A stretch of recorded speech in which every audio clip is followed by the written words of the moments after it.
I think I should say this as a disclaimer. So one thing I'm not a perfume expert, and I'm also not a scientist. So I sort of fit it sort of in this grey area between all of those sorts of things.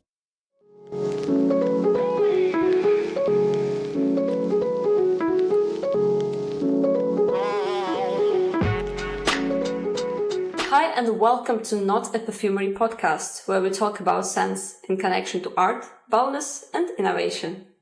My name is Tanya. I'm an olfactory art educator and your Denmark-based host today. My guest for the episode is Michael O'Shaughnessy. Do I pronounce it right? Perfect.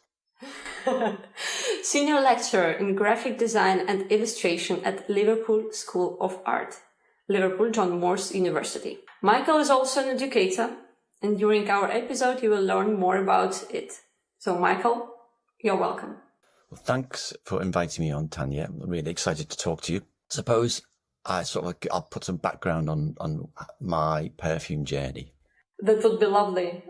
Well, I've always been, obviously, like probably a lot of your guests, I've always been sort of like fascinated and sort of had a smell and perfume obsession, but I had a curiosity in sort of how perfume worked. And a long time ago, about sort of 10 years ago, I went on a course about smell. And when I realized it was run by Les Senteurs, and it was through an organization called the School of Life. What I found was that most of the people on the course were interested in being working in the perfume industry. And what I noticed was, in terms of sort of the narratives that came out of those sessions, when you sort of, we were sort of, exposed to certain smells like vetiver and some of the science around it. I think I should say this as a disclaimer. So one thing I'm not a perfume expert, and I'm also not a scientist. So I sort of fit it sort of in this grey area between all of those sorts of things. Well, I went on this course and I sort of learned a lot about sort of, how smell works. And I noticed that the narrative part, how people told stories around smells and how it made them think. So coming back to my education, being a teacher, I noticed working with final year students, there's always a point in the year where they've got to develop sort of autonomous projects, and sort of illustration students and design students who tend to work prescriptively in terms of responding to briefs. It can be quite tricky. I thought, I'll try this out. I'll try exposing the students to a range of perfumes and ask them a very, very simple questions. What does it make them think of? I think the other thing as well is what is important is the structure and the setting, the environment you conduct that seminar. So if you frame it around storytelling and literature, I've always been a huge Gabriel Garcia Marquez fan. An amazing quote in The Love in the Time of Cholera, which was written in 1985.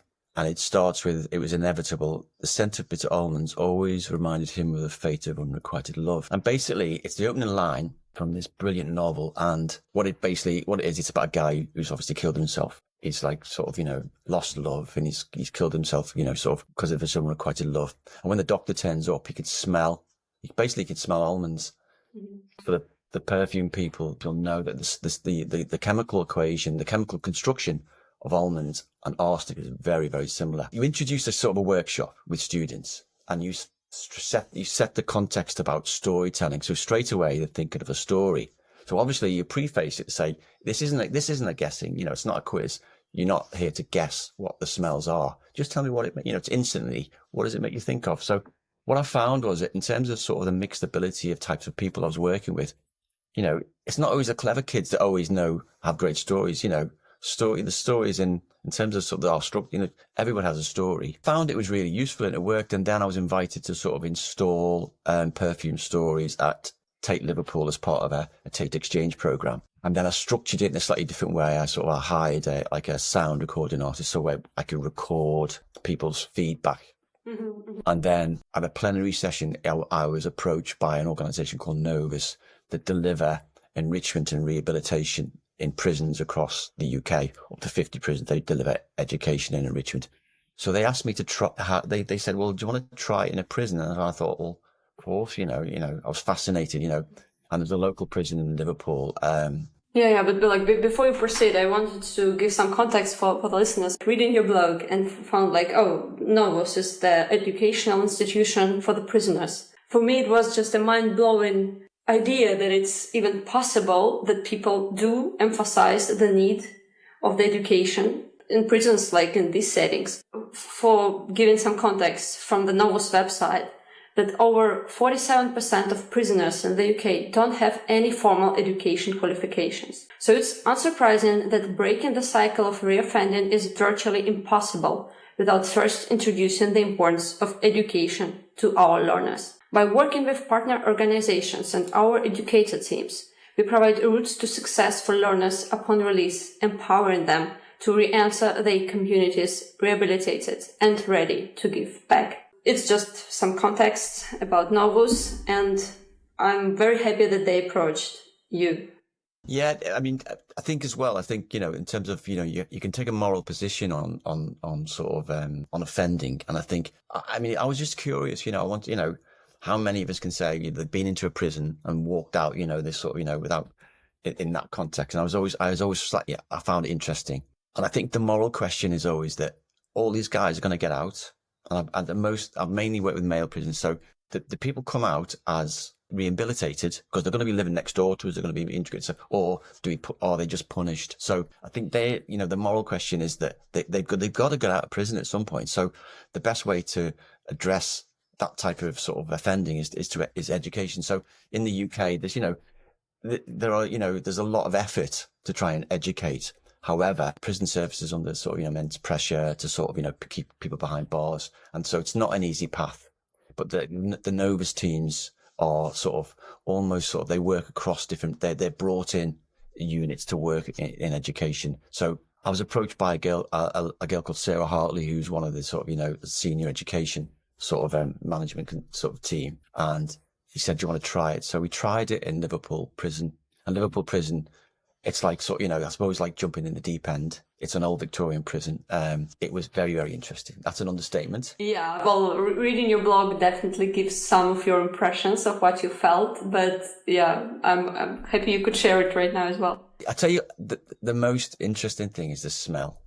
Okay. Couldn't get this. I was there for like half a day. I couldn't get the smell off my clothes and it was two things. It's the noise and the smell. I should say before I sort of went to do this, there's lots of security clearing. I must admit, I was inquisitive and I was a little bit nervous. And you have to go through security clearance and there's lots of things you're allowed to do and you're not allowed to do. So in terms of you're not allowed to take liquids and certain things. So I designed a way of presenting the scents. So I worked on a prototype of how I could bring them in. The learners could smell them. And then I also had to work on worksheets. And again, that was, I suppose, the first few experience were, again, quite a steep learning curve because, I'm used to dealing with like undergrads and there's a level of education there. So what I suppose I used the first sessions for to see how would they respond and what did they respond to. The hardest thing is from I can gather from working with the Novus teams was selling the idea to the prisoners, to the learners. They have a thing called enrichment, an enrichment day. So they have like a half a day on a Friday and depending on which prison you go to. So they have these days where they do education. So some of them do art. And so I suppose it was like a step into the dark for me because I knew it would work. So the first thing was, the experience is like really, really strange. So I always have I think I had to be prepared to be as flexible as possible. I was given a really good briefing from the teams I was working with. They said, if they don't sort of respond to it, they'll just get up. They'll just get up and walk out. Just get up and leave. That's something you get used to in your schooling, right? Students, you usually know how to make them respond. Well, I think that's the thing. I think the power dynamic's different. I think the whole point about, you walk in education, there's a sort of a hierarchical structure there. I can say to the students, sit down, I want you to write this down or respond to this. And there I was aware that, most of them have the average reading age is really pretty, writing age is really, really low. Again, I was always thinking of what happens if this happens, if they're not prepared to write, that's fine, but I'm interested to see how they respond. But also I was quite sort of confident that they would respond, but it's like a curveball. This project tricks them into learning. When they come in, I think the first experience with learners is, I was told, they're going to be a little bit skeptical and they're also going to be a bit cagey. So they don't know who I am.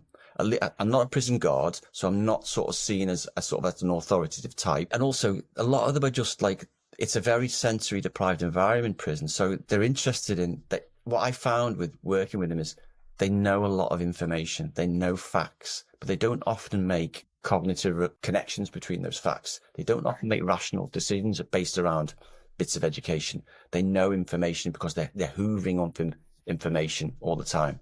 So I tried this thing, and I also should say, because I've been collecting certain smells and certain perfumes, and I've got an idea that certain things tend to work.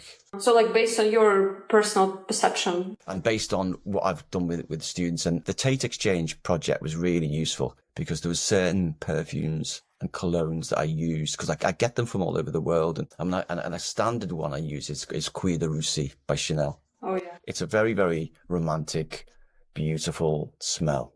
Like one of my favorite perfumes. But you give that to a male prisoner and it will take them to a different place. Also, I should say the workshop areas is a very, very glamorous way of saying, these are rooms that, again, it's sort of, a lot of prison education is underfunded. And sometimes I was actually at the prison cells, and I was shocked. I thought I'd have an armed guard, and it's very low key, and I think most people, when I tell them about this project, they think, well, were you never scared? Were you going to be attacked? And I think I've never been threatened once, or never felt intimidated, because the environments I'm placed in, those types of learners aren't in they tend to be in category A prisons. And like how many categories are there? Like A, B, and C? To my knowledge, there's normally 4 categories of prisons. D is an open prison. C and B are normal prisons. And A is like high security prison where you've got like really...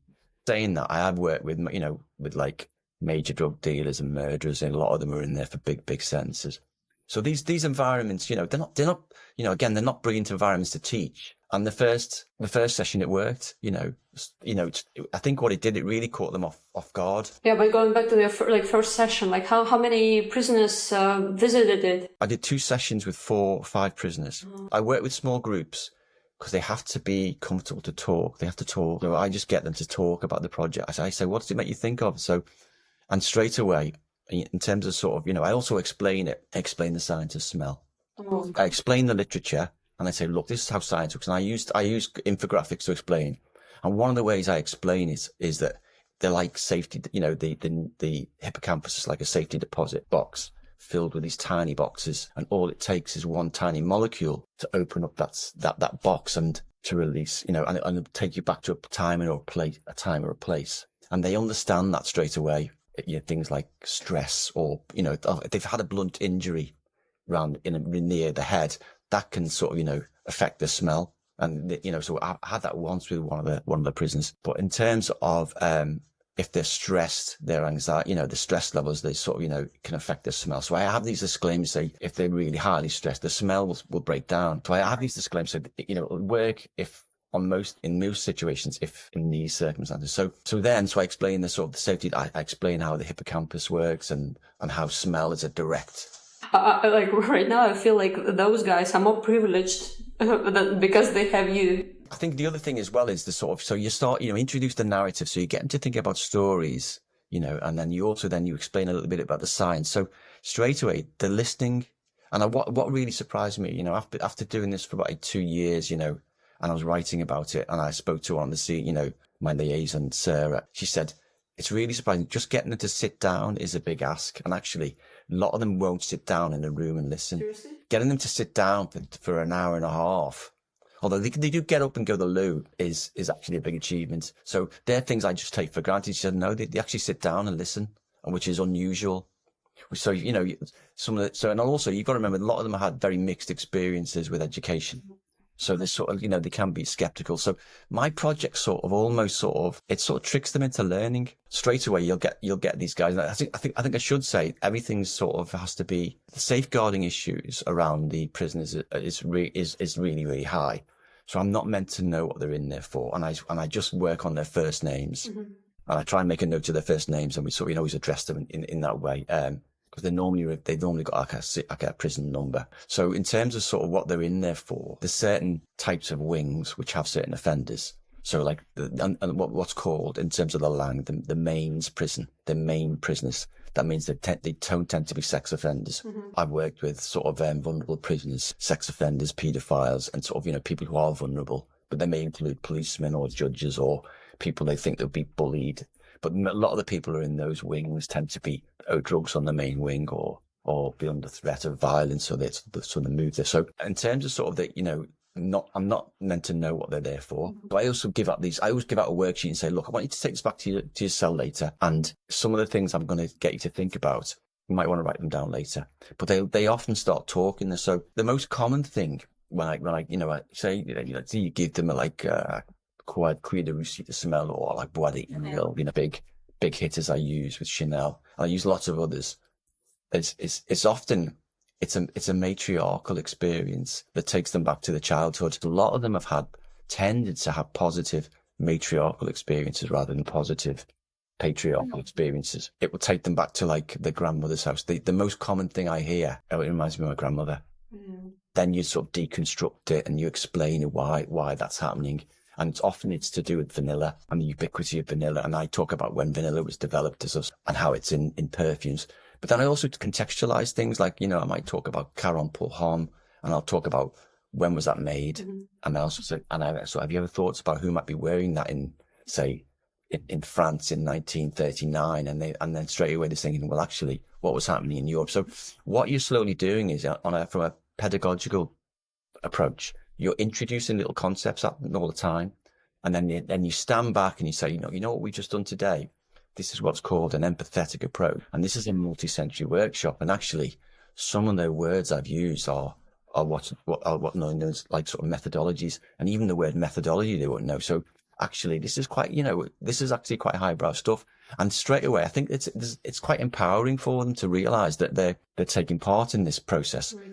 So the early sessions, I was always trying to work out, you know, what should I change? What should I do? And I have some interesting experiences because, I did have an experience recently where there's different security in different prisons. So I've worked across HMP Liverpool, HMP. You ever have to tell to our listeners what is HMP, because it's HMP is Her Majesty's Prison. Yeah, because I've googled it already, but for me in the beginning it was like HMP. What does it mean? So it's a prison service. It's called, everything's like prefixed with HMP. So there's HMP Liverpool, HMP Buckley Hall in Rochdale, and HMP Hindley. So again, they got different levels of offenders. But when I was asked to work in HMP Risley, I had to, again, they got different security. So I had to send in the paper samples, all sealed. The first sessions at Liverpool, they're allowed to keep the samples. They go back to the cells. Wow. I go back to the following week and I talk to them as well. Very cool. The problem was that when they scanned the samples at Risley,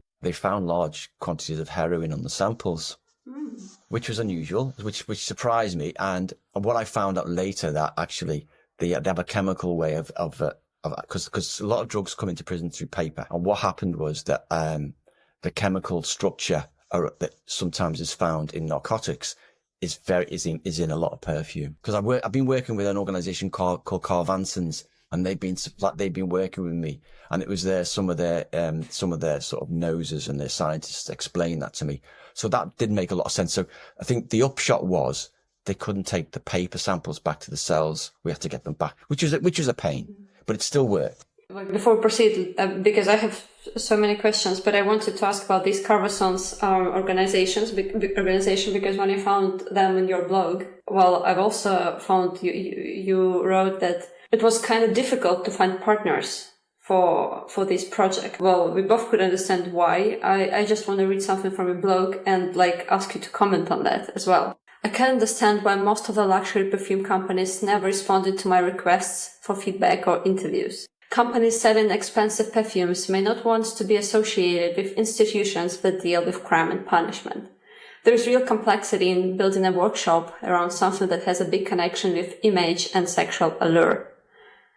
So it's just a very deep phrase. I just want to ask you, how did you go through all this? Because you needed to find perfumes for the workshops. You have your collection, but you couldn't be using Cuir de Russie all the time, in very big amounts, because it's an expensive perfume. So, how did you approach this problem?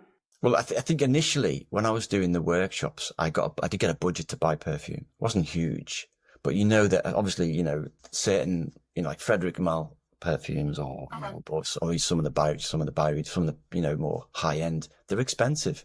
So I've got an okay collection. Just to, reiterate what you said, I think I did understand why, it doesn't always tick all the marketing boxes for companies to say, we really want to get involved in this project. And again, partly to do with this, the romance and the sort of, otherworldliness that the perfume givers, and also, and, ultimately it's, it often, there is a part of it that's about this allure of perfume. So that was an issue. And so one of the learners at Liverpool prison told me about this company called Carvansons, and I thought, and prisoners, once they do my workshop, I cannot stop them talking. I know that feeling. I've been having workshops in a few countries, and people, when they're exposed to smells, you could just leave the room. They will be doing everything on their own. Yeah, exactly. So, and also you take, these lads as well. They're all often from different wings. They just, some of them don't draw breath, and they're inquisitive. So this guy was telling me about this organization that called Carvansons, and actually he was a former Carvansons client who used to buy chemicals and perfume as part of a cleaning products. Found Carvansons, and I just literally approached them. And I said, look, I sent them links to my website, and I sent them a little publication. I said, would you be interested in sort of, having a conversation about this? And they were brilliant. Vicky Last, head of communications, and some of the team there, they were amazing. So they got me over, and I explained the project, and that what they've been doing is, again, they've been seeing it as a sort of, I think as a sort of a trial, like a pilot project for them. And what I also found is, certain things work. So I asked them if they could give me the smell of grass. Mm-hmm. Grass is a really popular one, mm-hmm. Although there's certain perfumes that have some of those elements in them. So that someone would say, and it's always very, very positive. So they made me a few bespoke, few bespoke smells, like grass. Wood is another really good one. Paper, they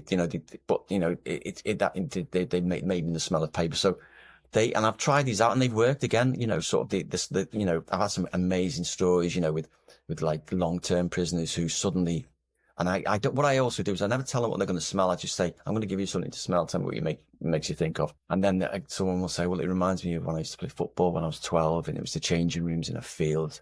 And they're smelling cut grass, and they're saying that. And I suppose the other thing I always say, when's the last time you had that memory? And they said, maybe 40 years ago. Wow. Okay, have you ever started crying because of what they said? No, but I've had people, not male prisoners, obviously. I've had people cry. I had people cry at the Tate workshop, and one of the education people who was helping out at Hindley, she cried because one of the smells reminded me of her grandmother who passed away. And she cried. Prisoners, you can see it shocks them because they're really shocked. I said, when's the last time you had that smell, that memory? And he said, well, I've not had that memory since I was like 12, and they're in their 60s. Oh, yeah. And as soon as that happens, they get it. And so there's been other sort of things. So then I sort of, I take a step back and say, this is about critical thinking. This is quite good educational stuff. And so then they understand that, because they're often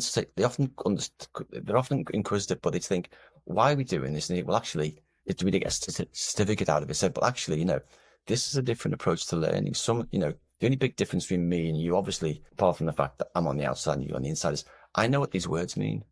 And I can make a structure around these words, and I can make rational, coherent decisions about some of this information. But it's all about knowledge. So it's for me, I think it's about empowerment and. Exactly. It just made people feel alive. I think inspired. I'm overwhelmed just because I'm talking about it, and I'm not smelling right now anything. This is how powerful it is.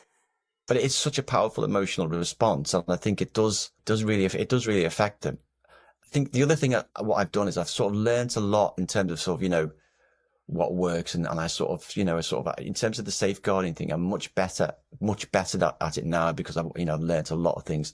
So, for example, that quote from Marquez from the Love and Time of Cholera, the actual full quote, it talks about the guy who killed himself. He was a photographer, and he was a photographer of children. So straight away, anything around children, and actually, what I don't talk about is anything to do with that has any sexual content.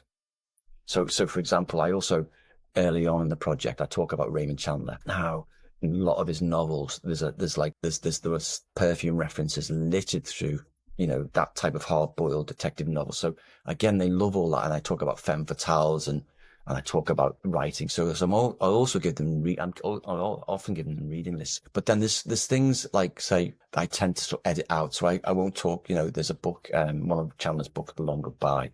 There's an amazing quote, and it's like, you'd sleep with her, they all would. You'd like to share her dreams and sniff the rose of her memories. And that's one of the people talking about Maureen Wade, one of the characters. So anything which is a direct link about really sex, I don't talk about. Mm-hmm. There's some of the things I've worked out how to steer away from. And I suppose I also try and avoid any overtly masculine smells. I use things like fougères, which are sort of, if that's anything that's overtly masculine, I try and avoid a little bit. I now know why the fragrance companies didn't support your project. I mean, like most of the companies you approach, because they like thrive on sex and masculinity, and you're doing none. Yeah, so that's what I've learned more later on. I don't sort of overtly build that in, but I manage that in a particular way. So my job is I'm always introducing them to sort of the bits of literature like, Bulgakov's The Master and Margarita, and the Petty Demon by Sologub.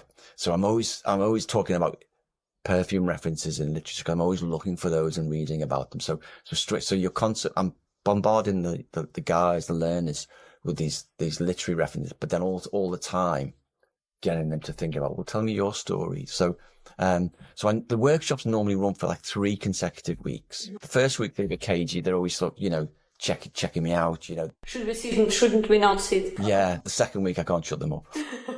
The third week, again, it's normally really positive experience. Again, I think prisoners who are doing longer prison sentences are easier to work with. Mm-hmm.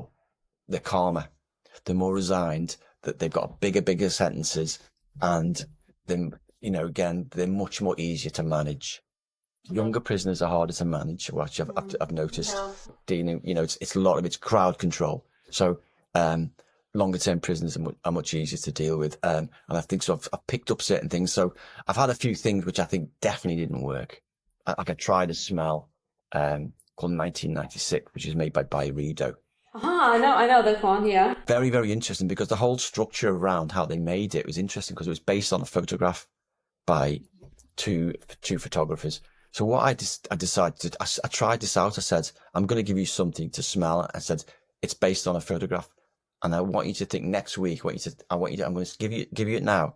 And I'm going to bring the photograph next week.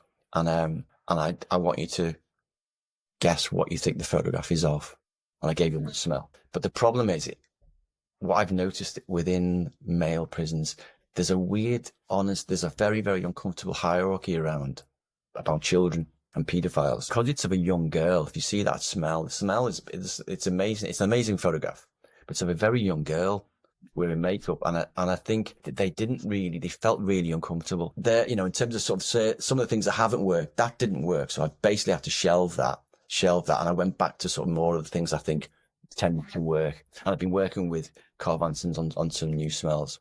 But now I'm at a stage now where, the project's being delivered across the Northeast by Novus, like about 5 prisons, and they're delivering on my behalf. So because of my job as a lecturer, I found it takes a lot of time and even on sort of, physical level, it's tiring. You go into a prison, you're exhausted. Mm-hmm. I found that so Novus have been delivering the workshop on my behalf. I've been organising packs and worksheets, so we've been working on, and that's so far that's been pretty successful. Well, it's like a scaling an idea, because like you technically prove, like you somehow tried the methodology, tried if it works, if it doesn't, but like how could you assess? Do you think will you ever be able to assess the results of this work? That is the key question. That is the big. I suppose the biggest issue is the participants always have to remain anonymous. So in terms of the safeguarding of who they are and what they're in there for,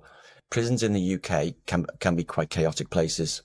Often prisoners are moved. So if when you go through a series of sentences, there's what's called a dispersal prison. There's a mains prison. but then they might end up in a Cat D prison, which is an open prison. So so often prisoners will often get moved. So just in terms of negotiating where people are is going to be really, really hard. Keeping sort of, you know, the participants anonymous, again, is another factor. My biggest issue has always been, how do you conduct any follow-up research? But that's always going to be a really, really tricky issue, because every prison has different educational regimes, and actually, you know, a lot of the time, you know, sometimes there's a shortage of security teams in prisons. So often education doesn't quite, you know, you might enter a prison, it may not run that day. So there's complexity around how prisons run. That's an understatement. Yeah. The next level of is going back into prisons to conduct sort of interviews will always be really, really difficult. I am going to do some, hopefully do more interviews with some of the education staff who've been delivering the Northeast work. So in terms of sort of I suppose the empirical stuff and getting sort of, you know, data out of it's hard. And I think that's it. It's the fact that prisoners are moved. They have to remain anonymous. So that's a sort of always going to be a stumbling block. Like the anonymous prisoners probably is a good thing for science, for scientific research. Like nobody knows, like it's 100%. Well, yeah, it's something the official science sometimes strive for, but not in the random sense, right? I mean, if you conduct experiments, you want to know the participants at least to be stable, to be placed, somewhere. Actually, no, do you know something? You know, sort of in terms of sort of the behaviour, I normally have a prison guard in the room or an education officer, and, you know, a lot of the time. And sometimes there's no prison guard. So in terms of the stability of the people, with people I know have done, you know, sort of, you know, have big sense of, you know, I know that because often they'll tell me, and I say, you're not meant to tell me that. And they'll say, so they might be in there for murder, or I suppose there's, you know, certain cliches, you know, some of the big prisoners from the Northwest, they're in there for drugs. And they're very, very educated, interesting people, because they're business people. And I think so in terms of sort of, you know, the behavior is pretty normal. So in terms of sort of the volatility of, I don't tend to get those types of people. However, I have worked with those types of prisoners in a very controlled way in sort of what's known as like, prisoners who are on a sexual offences program. Mm-hmm. They've been some of the trickiest offenders to work with. I found that, prisoners who are in there for like sexual offences or crimes against women, there's a level of control that they've always had. The most common one I get is that they'll say, oh, I don't really get anything from this at the moment. And it's to do with like, they're trying to control the narrative in the room. So I just have to I'm used to it. Yeah. I saw it also in your blog that like the responses are quite different at times, but I've also noticed, you know, it's maybe one of the things that your personal experience from 2019, I believe it's the time when you started, is a little bit different than what you are writing in 2022. I mean, like your personal, like, you are more relaxed as I feel it. Because like in the start, it's definitely probably was the smell of the prison.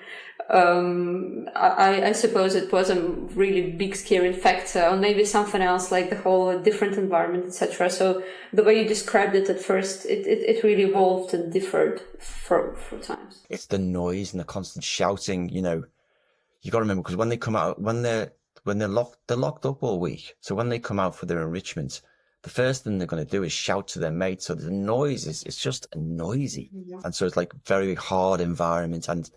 And then they often, when they come to my workshops, sort of, they're on a workshop with people from different wings. So they're all talking to each other about the wings and stuff. And so, you know, you can't go in hard and say, you know, right, sit down there. You've got to do it sort of slowly. And I think so, in terms of my experience, I'm used to it now. My first experience was the prisoners are really close to me. Should they be close to me? You know what, you know, and now I'm used to it. And also I'm used to the smell. You know, the smell is like, it's like a place which doesn't have any fresh air, and it's got a unique smell, which is like hard to describe, but it just stays with you. Could you probably, because you're trained nose, in a few adjectives, say what's the smell? I mean, like, I suppose it's probably something wet. You mean in a prison? Imagine you have, you roast beef. You roast some beef and you leave it in the oven, and then you leave it there for a few days. You open up the oven, and it's gone cold, and the smell of it's a combination of airlessness and smell of like mustiness, stale air, and all of those things. And it's just this like bad food that's just been left to go bad. And saying that, it's not, because I think the prisons are clean. Prisons are really clean. On the inside, they're really, really clean. And I was up in the northeast recently, and it was, and the staff and the place was spotless, and it was amazing. I had a great experience. But, my first experience at Liverpool, Liverpool was a bit of a shock. I believe it's because of the building. It's just, it has all that in it. It's just, you couldn't do anything about it. Yeah, I suppose it's probably the same in Europe, Reforming prisons isn't going to win people. It doesn't get government votes. People don't want to reform prisons. They don't really want to make them better places. They want to lock people up. So the prisons, can be, again, very mixed experience. So it's the smell and the noise, which is the really strangest thing. Mm-hmm. What I've also found was that, as a byproduct of the workshop is this idea of breathing through the nose as well. It's really relaxing, really calm them down. I've just meditated before you, like breathing through the nose and breathing out through the mouth, like this type of thing. People like us were aware of all the sort of, the well-being and the health benefits of breathing and walking. What I found was, what I noticed was they were like always, by the end of it, they were exhausted.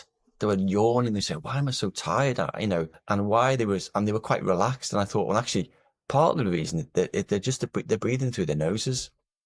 And also they're using a part of their brain, which they've not used, or part of the senses they've not used properly for, in some cases, years. So the workshop, if you think about it, it's a combination of lots and lots of things. And I think for me, that's why it's sort of, that's why it works. I think if it was just about science, they wouldn't buy it.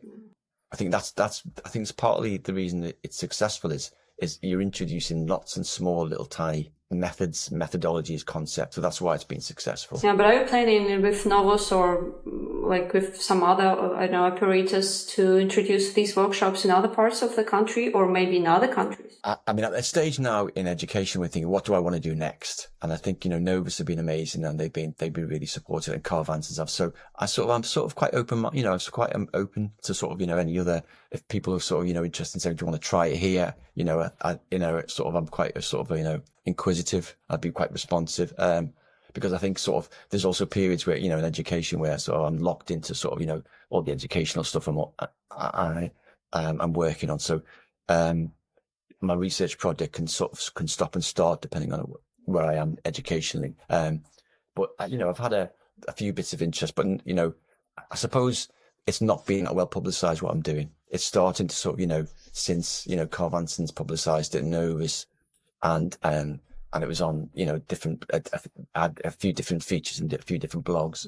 So now I think more people are becoming aware of it. Mm-hmm, mm-hmm. So maybe you will, afterwards you'll be writing a methodology to do that. There's not much pressure on me educationally to write about it, but I suppose within educational circles, there's always a point you say, why don't you write a paper? Why don't you write a paper? So it's something I might do. Well, I've done my own publication of sorts. It's just to try and sort of, a staging process to say, this is what I've done and this is where I am. But I suppose being someone who comes from a drawing background and being inquisitive, I'm always trying to think, what can I do next with it? Where can I go next with it? I'm more than happy to go and talk to people about it. If I'm invited somewhere, I'm more than happy to do that. Right. But I believe you have so many insights. Like, I will be right now Googling after we finish Byredo's photo. So it's really, like, all these things, they make you think differently. Something which seems to you to be okay is not okay in some circumstances. And this is about everything in life. When you think that something is crystal clear and this is the biggest wisdom and it's going to work like in every situation, then you will definitely encounter a situation when it doesn't work. I have a list of blitz questions to you to finish our lovely discussion. What was the first smell you experienced today? Chanel number 5. It's always been one of my favorite smells, and it was Chanel. I remember thinking, I used to love the smell of Chanel number 5, and it was partly to do with that smell, the complexity of that smell, and then that sort of, that led me to think, well, actually, someone said, well, you want to try this? You love smell, and then I discovered Cuir de Russie, which is like a step up. Cuir de Russie is like, elite level. It's from the balance perspective. It's not possible not to value it very high. So, and I suppose like my favourites, you know, I discovered Cuir de Russie, which is sort of became a, you know, one of my all-time favourites. And then the structure of it, and then, you know, the story of Ernest Bow, which a lot of the prisoners love this idea of a Russian emigre and all of these narratives. And then talking about the Russian, you know, even you talk about the perfume industry in Russia, you know, and Red Moscow and all of those things. They love all of that, and they love these narratives. So the quick answer is, you know, Chanel No. 5 and then Cuir de Russie. Right. Would you prefer old book smell or a new magazine smell? Old book. As an illustrator, would you prefer, okay, I know you use maybe mostly digital mints. I don't know, I'm just thinking. But like, would you prefer oil paints smell or pencil lead smell? Oh, pencil, 100%. I'm a traditionalist. Okay. So saying something about digital stuff, just forget it completely. So if you could turn any book, and we've been talking about books today a lot, into a scratch and sniff edition, like those cards, you know, scratch and sniff, which book would it be? It would be The Long Goodbye by Raymond Chandler. Oh, right. Because it's now on my list after your introduction. Oh, 100%. Because I think he was obsessed by smell, definitely. You look at those old black and white films as well, they're amazing. And the last one, Desert Island Scenario. You're stranded with just one aroma for the rest of your life. I think I know which one you would choose, but what scent would you choose? So probably... Portrait of a Lady by Frederic. Oh. My girlfriend wears that smell, and I think it's part of but it's basically the newer version of Cuir de Russie. I never thought about it like that, but probably, actually, I need to smell both. And it comes back to the Raymond Chandler thing. It reminds me of a Hollywood actress in the 1950s. Mm-hmm. So that's what it would be. Right.